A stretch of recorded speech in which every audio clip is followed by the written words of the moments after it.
Hi guys, this is Klazart bringing another audio commentary, and this time I'm commentating on the Pro League match. Sorry, my brother is just sitting next to me while I'm commentating this and being quite distracting and being a moron, as is his forte.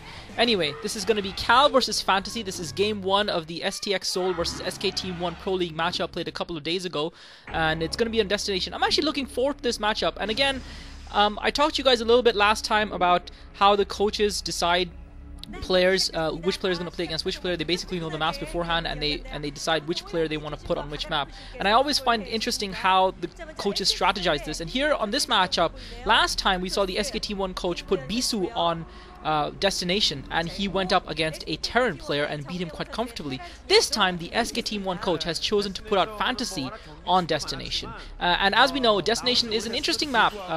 It's provided some great StarCraft games, some fantastic matches for us, but at the same time you do have a slight imbalance in that Terrans dominate Zerg, and Protoss do have a 60-40 advantage versus Terrans. So it's interesting to see Fantasy going up on this map. Obviously STX Souls don't really have any big name Zerg, so I'm not sure why you would put a Terran player on this. I guess the SKT1 coach feels that Fantasy is strong enough to beat whoever his opponent. The SKT1 coach feels that Fantasy is strong enough to beat whoever STX put out. STX have put out Cal, who is probably their best Protoss player, and certainly he's got a very strong record versus Terran. That's his best matchup, 60% versus Terran, and he's playing on a map that has a 60% win rate for Protoss versus Terran, so that certainly gives him an advantage. Fantasy sending out the SCV to scout fairly early on, just in case Cal tries to do something dodgy or some sort of proxy build. Now he's pulling that SCV back. I'm surprised that he's not sent it all the way out to scout. It'll be interesting to see what sort of build these guys go for. Fantasy obviously must be reeling after that surprise shock defeat in the last matchup to Lomo. Luckily for him, Bisu was around to win the ace matchup versus Jaedong and provide SKT1 with the win. But Fantasy definitely not high on confidence right now, and Bisu there and Huashen, these two guys scheduled to come up later on. If you guys remember, I did an epic commentary between these two guys, a commentary that was also slightly controversial. Nexus going up straight over here for Cal. I think he's gone 12 Nexus here, guys. So Cal taking a little bit of a risk, and Fantasy initially having sent that SCV out, pulling it back and not completing the scout, expecting some sort of cheese, but what he didn't expect was the fast expand from Cal, and he's going to get caught off guard by this. Now the SCV finally venturing forth, and it's just a question of how much pressure he can put on Cal early on to try and slow him down. But Cal going for the fast expand, taking a little bit of a risk on a map like Destination, where a Terran player can landlock the Protoss opponent if they go for that kind of strategy. But I feel that Fantasy's slightly late scout will give him a little bit of a disadvantage here. Korean fans enjoying the StarCraft as well.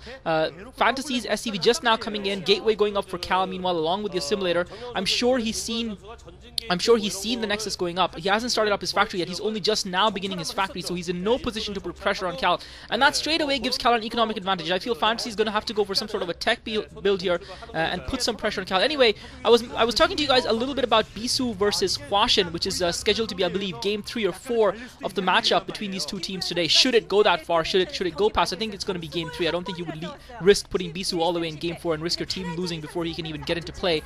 Cal knows now that he's been scouted. He tried to get his probe in, wasn't able to get it in there. Fantasy with the block on the ramp, now finishing up his factory, and it'll be interesting to see how Fantasy adapts, because Cal obviously took a slight risk, but Fantasy not really in a position to put too much pressure on Cal. He's gonna have to pull something out of the bag here, because definitely Cal with the advantage early on. He's got the economic advantage, and I feel the build order advantage to start with. But yeah, we saw an epic series between Bisu and Huashen. That was, I think, almost 2 years ago, where Bisu used that probe trick to get past Huashen's block and saw that Huashen was going for a bio build and countered him. And Cal now with the second gateway up as well, along with the cybernetics core. Fantasy now starting up his command center, going for one fac into CC build, but definitely 12 Nexus I feel is superior to one fac CC, and Fantasy not looking supremely confident. He has been a shining star for SKT1. He's been winning a lot of games, especially Terran versus Terran, so it was shocking to see him go down to Lomo, who I guess a lot of you guys have said is slightly underrated in Terran versus Terran matchups, and he certainly surprised me when he in the emphatic manner in which he defeated Fantasy. He was, even though he had a slight disadvantage at the start, he performed some great vulture harass reminiscent of what we've seen from Flash at his best, which he hasn't been recently, and Fantasy continued to scout around with that SCV in Cal's base. Cal with a couple of Dragoons out should be able to take it down. Still not able to take that SCV down. taking his time over it, but he's finally going to get the kill. I think this is good by Cal, obviously going for the fast expand. He's gone for the 2 gateways, realizing that his opponent would like to be able to put some pressure on him, and putting the 2 gateways and getting some ground units out early on will allow him to be able to resist that. On the other hand, it does slow that tech down just that little bit, and the SKT1 mascot, wonder if they'll have reason to celebrate again today. SKT1 have just turned into such a strong team since they bought Bisu. I really feel that he's completely reformed their fortunes. They were struggling, I remember a couple of seasons ago, from being the team that were dominating the Pro League, the team to beat back when Boxer was owning and UV was performing, and Gorush was one of the premier Zerg players around. They won a couple of Pro League titles, and then they just disappeared off the face of the map. All of their players stopped performing at the same time, and it really took a player of Bisu's caliber to be recruited into their team, along with the emergence of new young upstarts such as Fantasy, who is Boxer's protege, to really reverse their fortunes. And this season they have been going very strong, and are probably one of the contenders and one of my favorites, with one of the overall strongest teams around in the Pro League. Now Fantasy just pushing out with a couple of siege tanks and marines, floating his command center over. Looks like Cal sending another probot. It'll be interesting if he's going to try and send this probot to scout. Both players settling into kind of a macro sort of game, neither player putting any early pressure on, and I really feel the onus is on Fantasy to put the pressure on. Your machine shop spinning away there. I really feel the onus is on Fantasy to put the pressure on Cal, because Cal did 12 Nexus, and even though Fantasy did go one racks into, actually went 1 fac into CC, and now Fantasy's push with about 3 siege tanks, a couple of vultures and marines. Cal expecting some sort of a drop, which is why he had 3 goons in his main as well, because he wasn't able to get the scout out, and Fantasy doing a good job of denying him that. So Fantasy is now going to be able to put some pressure on, and really it's key here that he locks Cal into his base and keeps him there for as long as possible. I haven't seen Cal put down a robotics facility yet, so I'm not sure if he's got that. Meanwhile, Spider-Mine's being laid out. Cal just sending the lone Zealot out. He doesn't have speed upgrade yet.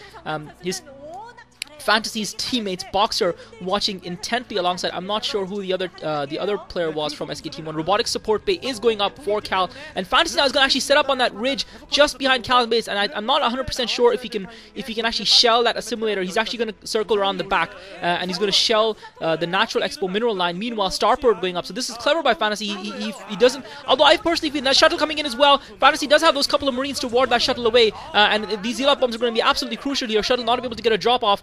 And Fantasy is creating a barricade here behind Cal's base, and Cal's in a little bit of trouble now because Fantasy's got a couple of siege tanks. The difference is that Fantasy doesn't have a lot at the front, and he's relying on those spider mines to keep Cal busy. Now Fantasy coming in with the vultures, with the support from behind from the siege tanks, is pushing those probes away, and Cal now unable to mine and unable to get that advantage of that second gas from that early nexus. So great strategy by Fantasy, although he has left an open route for Cal, although Cal obviously doesn't have enough units to really push forward and put pressure on Fantasy's main. He does have that shuttle though, and I feel that if he can hold his defense, maybe he should use that shuttle to go and drop and harass Fantasy's main, since the majority of Fantasy's forces are right now in Cal's base, and Cal exactly is doing that. He's going for the counter. He's sending about 6 dragoons. He feels he's got enough in his base to hold his defense. He's just clearing a path to Fantasy's main, realizing that Fantasy doesn't have much in there. He just has about 4 vultures, but Cal can't leave himself too exposed either. There's 3 siege tanks as well, a vulture, and Cal's natural expo coming under heavy fire from Fantasy. So Fantasy, realizing that he had to do something, he couldn't just let Cal cement his advantage from that early expansion, is putting a lot of pressure on him, now building an engineering bay as well, and he's got those siege tanks well in place. Cal circling on with the dragoons. He's going to try and pincer